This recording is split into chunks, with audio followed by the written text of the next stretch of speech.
All right, so just a quick overview. My name is Erin Bloodworth. If we don't already know each other, I'm the wellness coordinator here at Living Well. Quick background, by training, I'm an exercise physiologist. I happen to have a love and a passion for group exercise and for yoga and just general fitness. So I'm fortunate that I can practice what I love to do personally, and I can share it with you guys as well. So just a little bit about me. We're going to talk about the importance of exercise and movement during treatment. So it looks very, very different during treatment versus post-treatment or before treatment or wherever you are. We'll kind of give an overview of what we currently know, because we don't know a lot, honestly, about exercise in treatment, because treatment looks so different for so many people. So we don't really have a lot of good data or a lot of good information yet. We see more studies coming out every day, but just right now we just don't have a lot of good information. But we'll talk about what we know, and then we'll also talk about effects of exercise training.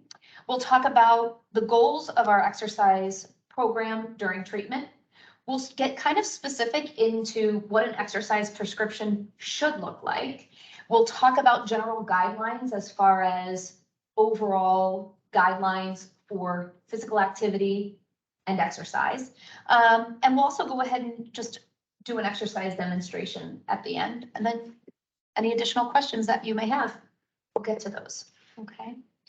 So what we know, like I said, we don't really know a lot about the effects of exercise during treatment or how much exercise patients should even have while they're in treatment, only because the treatment for cancer is so broad.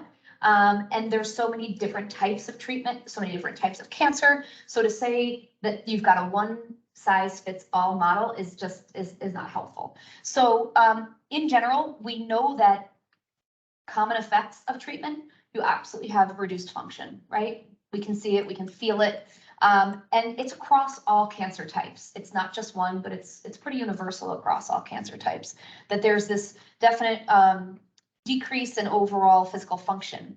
And we know that there's an association, obviously, with decreased function. And we know that the long-term effects are pretty great when we have a decrease in overall physical function. It's that use it or lose it model, right? Oftentimes, if we have these treatments that are fighting these cancer cells, they're also fighting off our good cells, and they're decreasing our physical function. And at the same time, we're aging, no matter what your age is at the onset of treatment, right? We're all aging. So that compounds itself.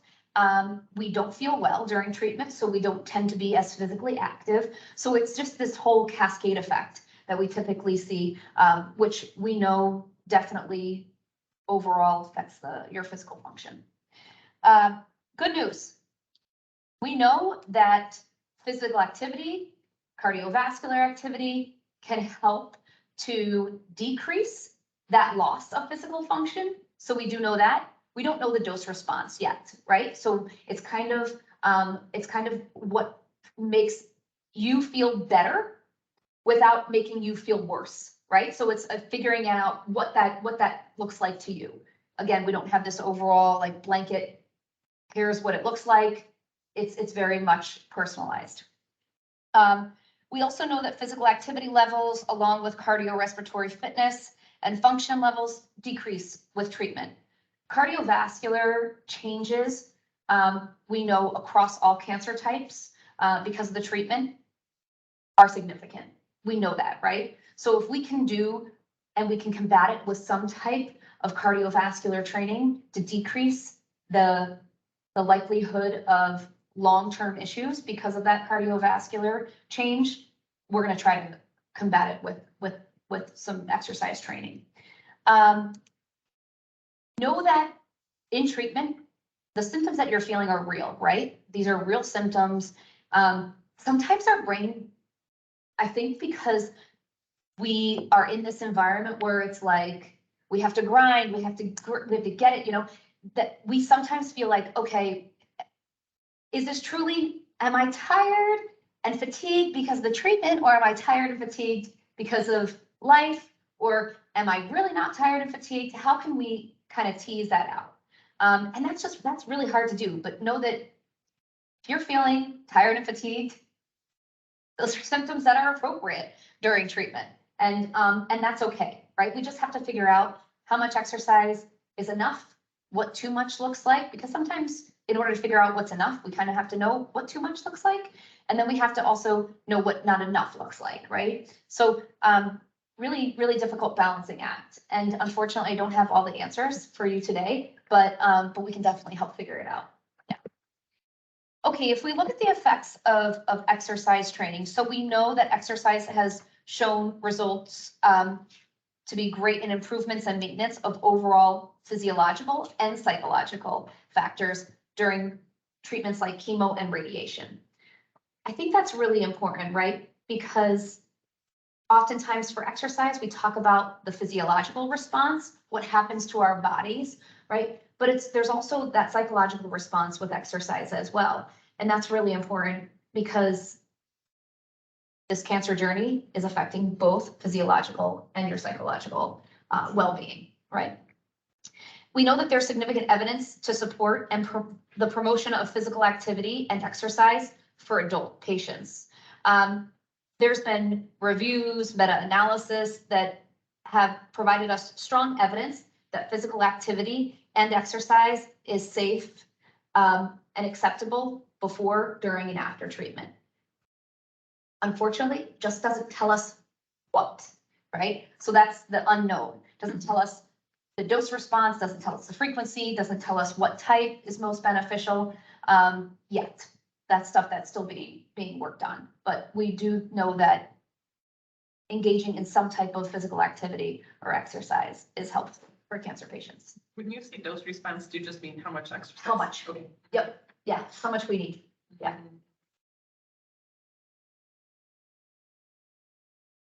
Okay, so before we start to talk about the guidelines and everything, I think it's important just to level set, right? Like, just to level set that because they're here and because we have these guidelines, doesn't necessarily mean that that's the appropriate dose for you as far as exercise is concerned. So we want to recognize and we want to talk about being physically active first and foremost. So physical activity, what does that mean?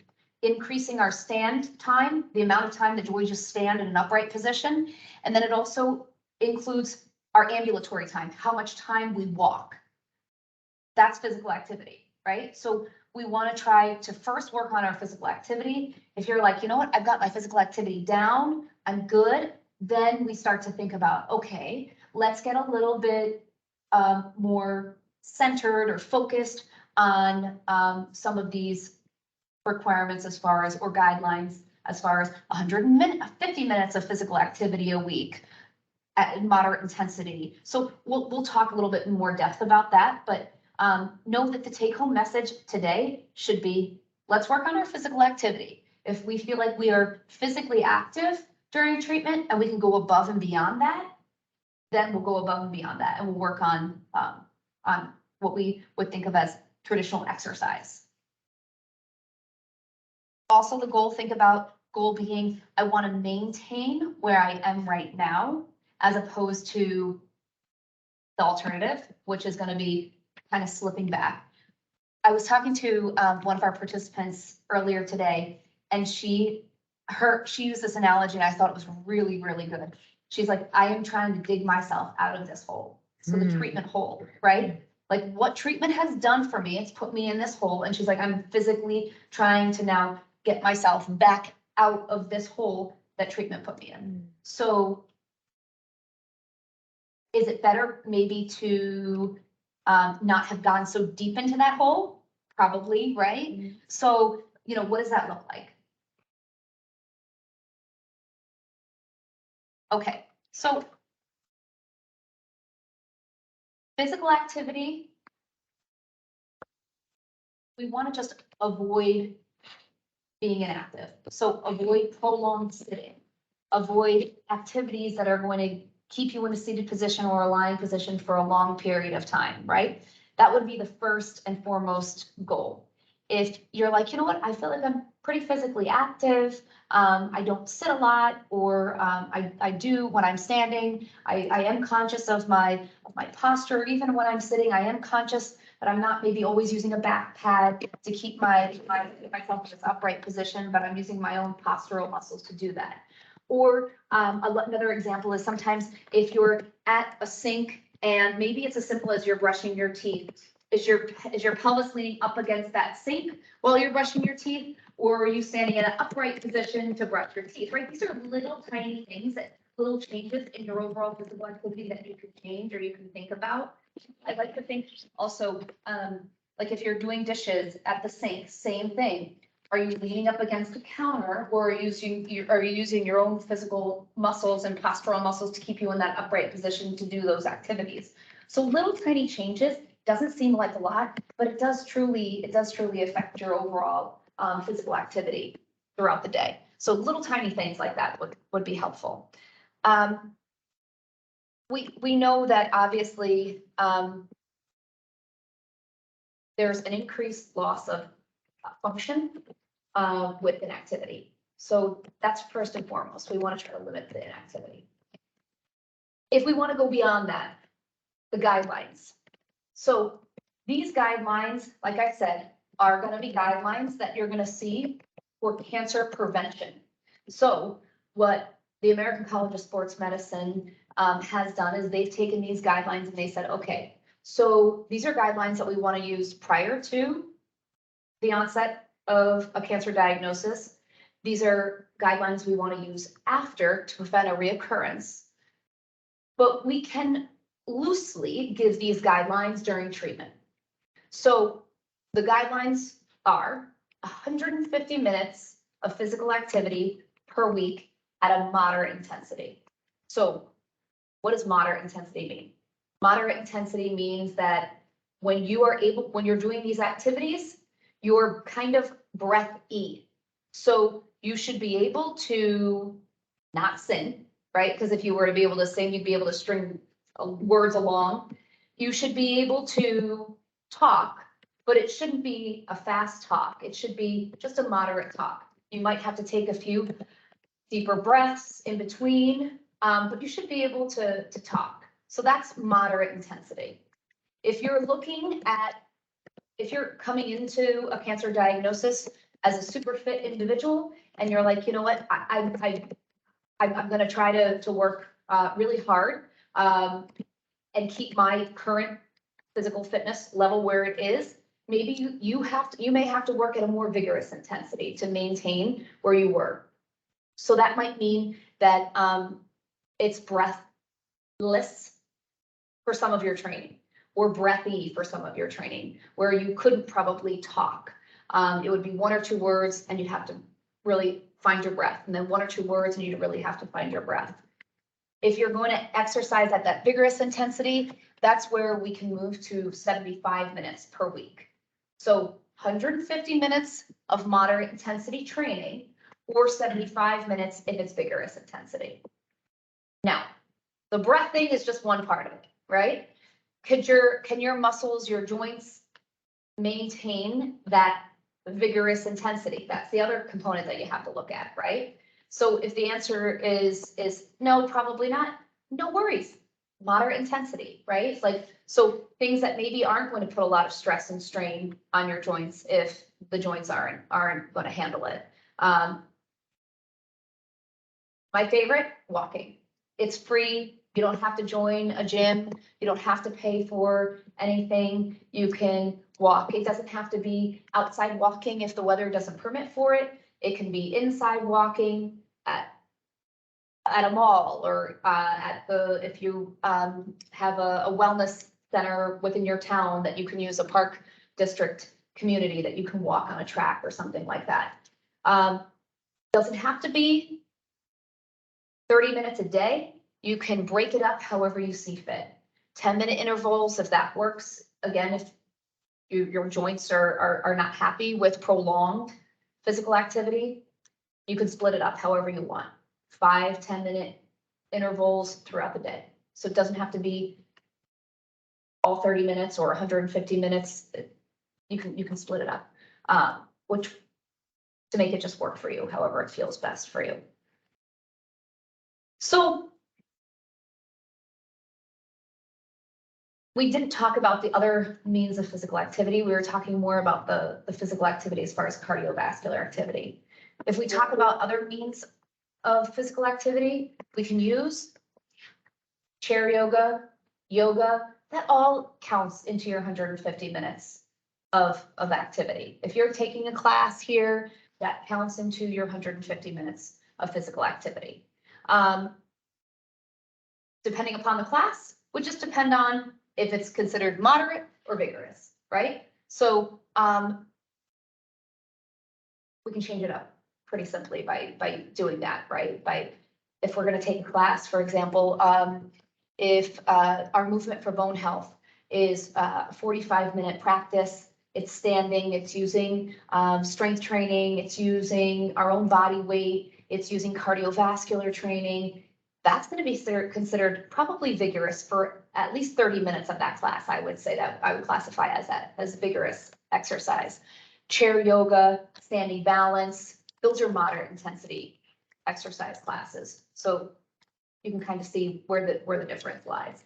And if you're ever confused about what that looks like, you can always ask me, in class, hey, Erin, would you consider this a moderate intensity exercise, or would you consider this vigorous intensity exercise, right? And I might say, well, for you, Karen, it's going to be vigorous, or for you, Anthony, it's going to be whatever. It might be different for each of you, and that's okay as well too, right?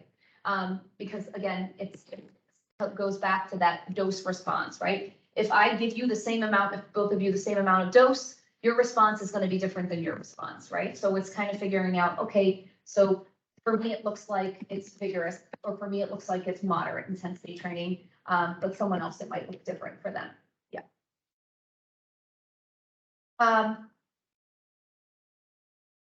When we talk about the recommendations, I talk about sometimes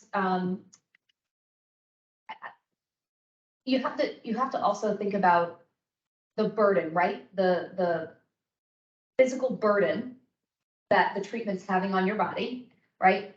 And then you also have to think about the symptom burden that you're feeling, right? So if you have a week, if it's your chemo week, your symptom burden is going to be very, very high, as opposed to maybe your second week out, where your symptom burden is going to be a little bit lower. So you also have to, you're also negotiating the symptom burden as well, right? So on those weeks that are just more challenging, know that it's okay. You have to also kind of have this area or this space of acceptance to say, you know what, my body is working hard to fight off these chemicals that was just given.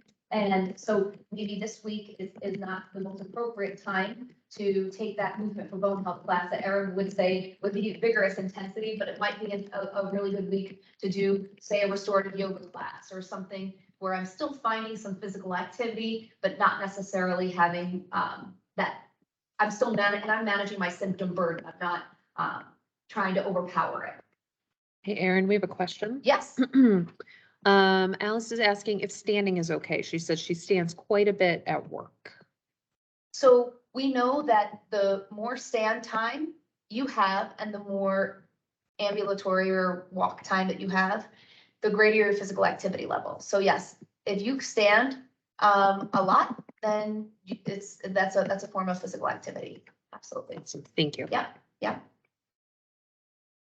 Okay, so I kind of jumped to this slide already. This is American College of Sports Medicine guidelines for exercise. So we talked about the 150 minutes of moderate exercise, brisk walk, light swim, and that 150 minutes is per week.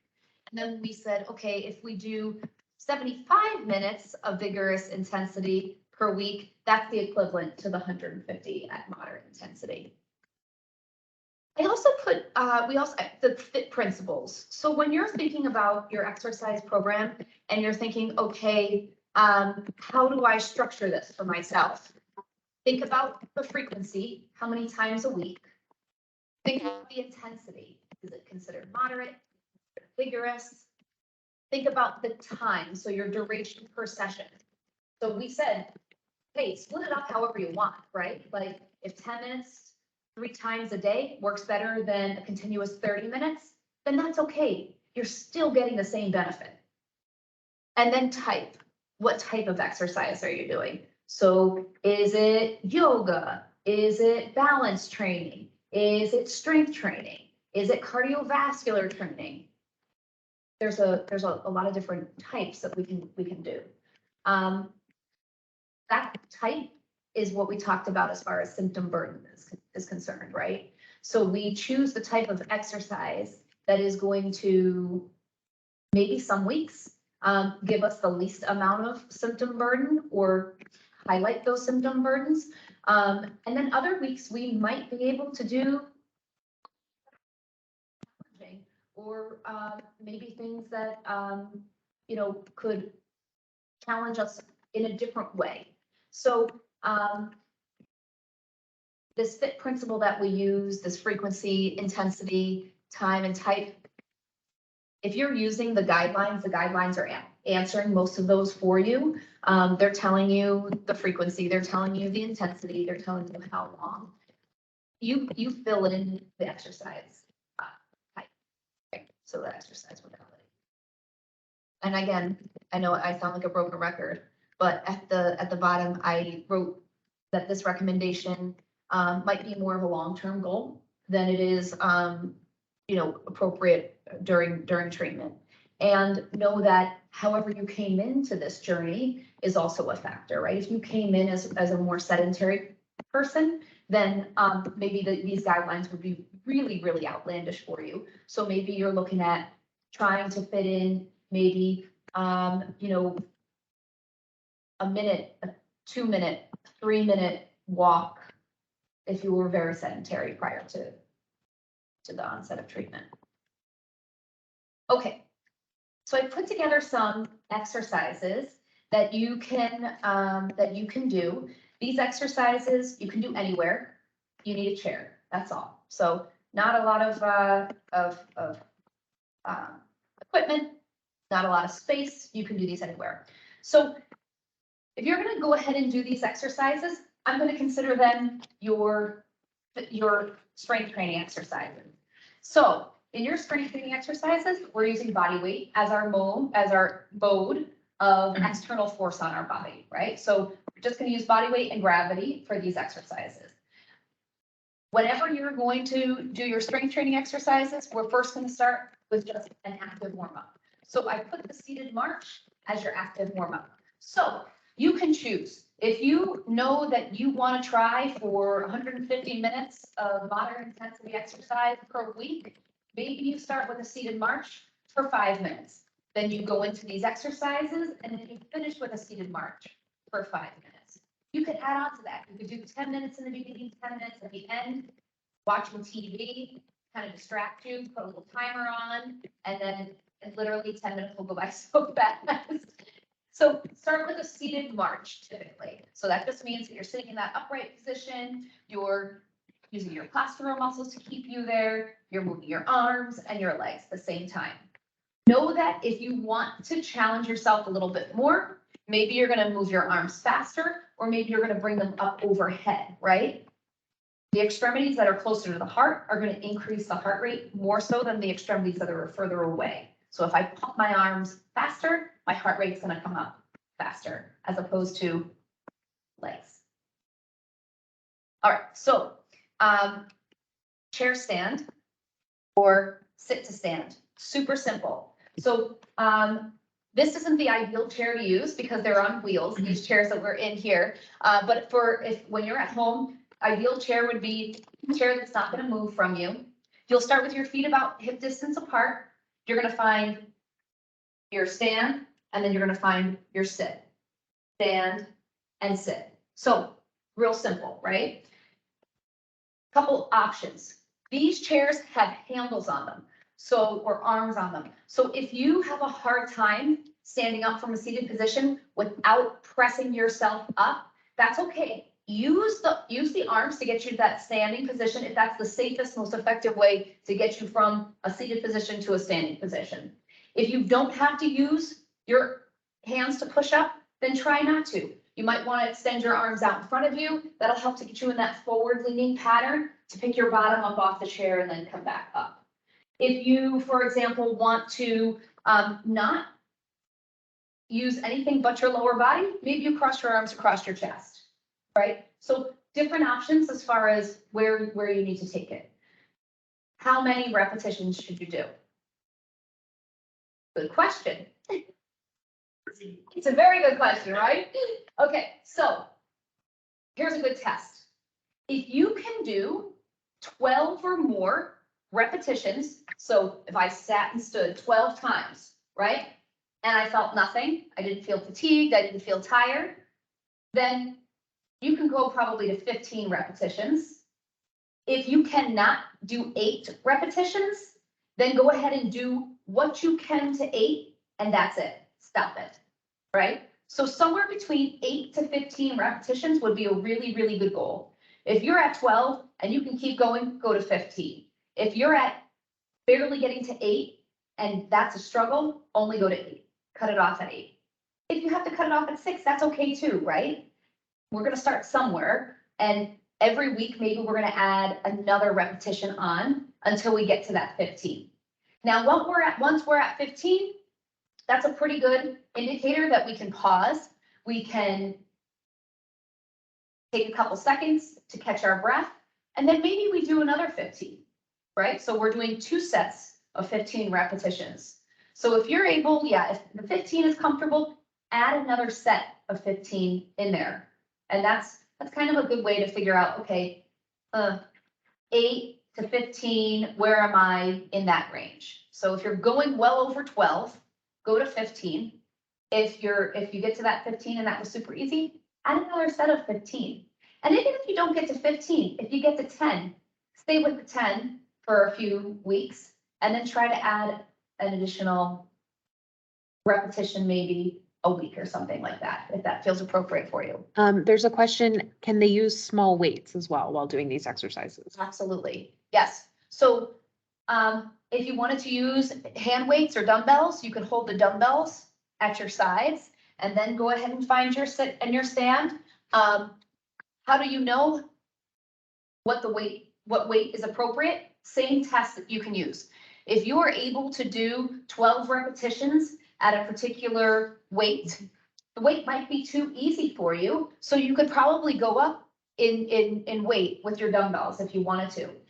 If you wanted to, you could also kind of hold them in your hands and then cross them across your chest.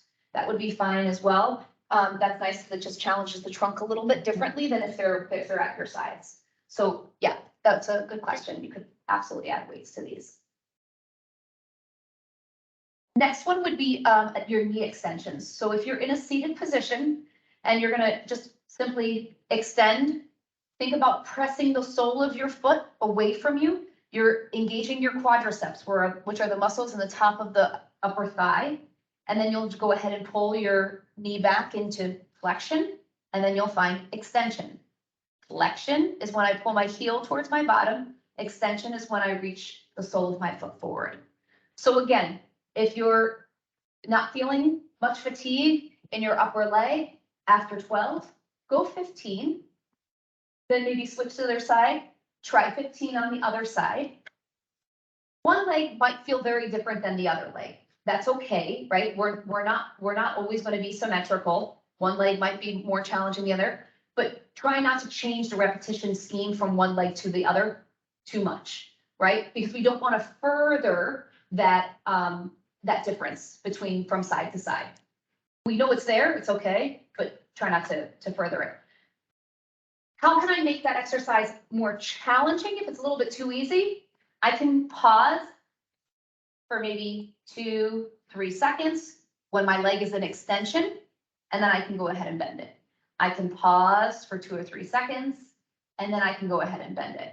So I'm holding the contraction when the leg's extended. Yeah. Okay, so next two exercises are gonna be standing. So if again, I'm not using a chair that's on wheels. Because if I go down, the chair is moving with me, not a good idea. I can use a counter if I'm at home. I can go next to a wall if I'm at home. I can use a chair that doesn't have legs. I can use a table to just help me with my balance. My feet are gonna start about hip distance apart. So I'm gonna transfer my weight into one leg, doesn't matter which side I start with, and then I'm gonna extend and push the other one back behind me. So I'm gonna extend and push the other one back behind me. So yeah, Anthony, the table's locked, so you can lean on the table. Yep. Yep. So if you press that leg straight back. So try not to bend the knee. I'm gonna kick my leg straight back. Oh, So okay. not bending it, just kicking it back. Yep. If I were to bend it, then I'm only using my hamstring. If I'm extending it, I'm using my glute and my hamstring. Yep. And you can feel the difference. Try it. If you kick your heel towards your bottom, pull your heel towards your bottom, you feel just that hamstring turn on. And then if you keep it extended, you feel the hamstring and the glute start to turn on. Yeah. Excellent. Good. Okay. Second one is hip abduction. So abduction, outer thighs. So again, single leg stand. I'm going to transfer my weight into one leg. I'm going to lift and lower my opposite. Now, when I lift and lower, I want to try not to list out to the side. So if I have to touch something that's in front of me to help me not to list, I want to try to keep my shoulders stacked on top of my hips. And I want to just pull that leg out to the side. Yes, beautiful. Yep, good. Excellent. So same thing, think about that really tall posture. Think about drawing that leg out to the side and then back to center. Awesome. Yeah. Nice job, guys. Beautiful. Okay. We're going back to that seated position.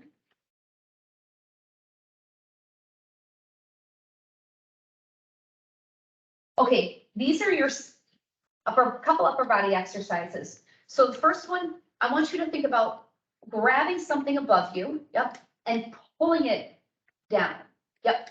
So grabbing something and pulling it, yeah, beautiful. So what's happening here, I'm using my lat, so it's this muscle here along the side. I'm also using my bicep and I'm pulling that elbow to my side body, pull.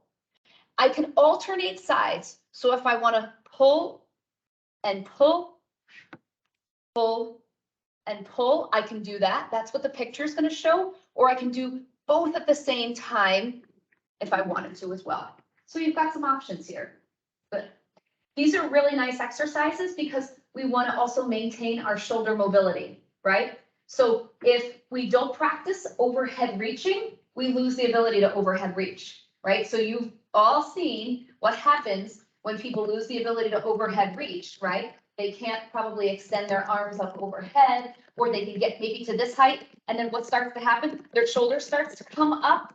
And that's kind of a pattern that we find our trap getting involved there, as opposed to really being able to extend up overhead.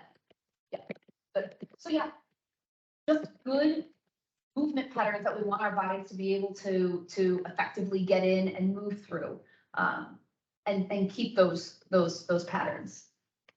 Okay, seated reach is our next exercise. So again, chest is lifted, shoulders are relaxed. We've got that really nice posture. You're going to think about pulling something back. So I want you to think about, as you pull back, pinch your shoulder blades together like your elbows are going to touch. So you're going to pull those shoulder blades together. Pinch them. Good. Try to keep your shoulders relaxed. So it's not here, but it's shoulders relaxed. And then pulling those shoulder blades together like they're going to pinch behind you. Yep. Yeah. Great exercise for posture, right? Because we're in this kind of leaning pattern or pattern most of the day. So the more we practice opening and strengthening our back, the more we'll find that posture regularly if we practice it. Okay. This next exercise is pretty specific. Arm circles, backwards only, backwards only. I know, people are like, Erin, we only ever do arm circles backwards. Yes, I will only ever have you do an arm circle backward. And here's why. We're in this posture most of the day, right? So why would I have you do arm circles that further this posture, right? This rounding K5 posture. I'm only gonna have you work on getting out of that posture. So your arm circles are backwards only. If this is too much, you can shorten your lever arm, right? So this is a long lever arm to find back circles or backward circles. If I want to shorten it, I go here, right? Just make the lever arm shorter, that's all. Yep, beautiful. Again, same thing. You guys want to maintain your range of motion in your shoulders. Shoulder mobility is super, super important, right? It's for that reaching overhead, out in front of you. It's for that pushing, all patterns that you want to be able to move through pretty well. Okay, heel raise. Feet are going to be about hip distance apart. I'm going to just come up onto my tippy toes, and then I'm going to drop back down. Up onto those tippy toes and back down. So same thing here. My fingertips can be on something if I need to find that stability. Think about coming up over your big toe and your second toe. Big toe and your second toe. Good. Yep. Because if sometimes we have this tendency to roll out over our pinky toe. That's going to further the likelihood of you rolling your ankle, right? So if you're coming out over the pinky toe, you'll have this propensity to go out over the pinky toe. I want you to think about coming up over your big toe or your second toe. Yeah, good. Awesome. Yeah, nice, everybody. Any questions from home, Ashley? No, but I wanted to ask or Yeah. just put out there, when you're doing these from home, the importance of wearing shoes. Yes. I know I am lazy enough that I will be like, I'm gonna watch TV and I will forget to put my workout shoes on. That's okay. So I don't know. For Yeah. me, when I'm at home, I tend to be a little lazier about it. Yeah. So So I love that. That is a genius question. And you weren't even prompted to give me that I question. wasn't. Isn't Amazing. that, see, this is This what is how it happens when you work. Yeah. This is how it works. Yeah. Okay, so I would encourage highly for you not to put your sneakers on. I would encourage you to be in your bare feet. And here's why. Doing it right all this time. Yes, you thought you were being lazy. I No, really did. You were doing the right thing. The reason why is because equally as important as strength training any other area of your body and working on your mobility of any other area in your body, doing it barefoot is going to help. Shoes typically put us in this very rigid range of motion, and it limits our own body's ability to have to perform, right? So it limits, and it also, oftentimes our toe boxes are narrow, so it kind of narrows our toes. The wider we can spread our toes, the greater our balance is going to be. So think about a baby's foot, right? It's this like square, chubby, it's square, right? Their toe box or their toe width is as wide as their heel width. So they're going to have a really strong foundation because they have a bigger surface area. As we age, we see toes overlapping or touching, which is decreasing the surface area, right? So we're having to stand on smaller things. So think about it. If I had you stand on this big, wide plank board, you would be really stable. If I had you stand on this really narrow balance beam, you'd be less stable.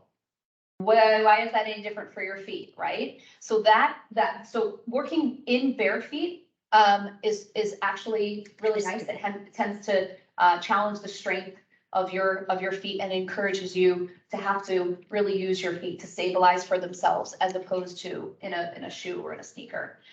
Now, if you have really, if you know, unfortunately, foot care just wasn't a part of your routine, and you cannot stand in barefoot and bare feet, then you can absolutely use your sneakers. But I would encourage you to try, even for patients I've seen with bunions who work on their feet are able to correct some of it. Yeah. Interesting. Yeah. Wow, what a loaded question. That was amazing. Thank you. I literally thought I was being lazy all these years No, because I'm like, I don't want to no. go buy my shoes. Oh, so good. So good. All right. Gosh, we got through everything. We did. Wow.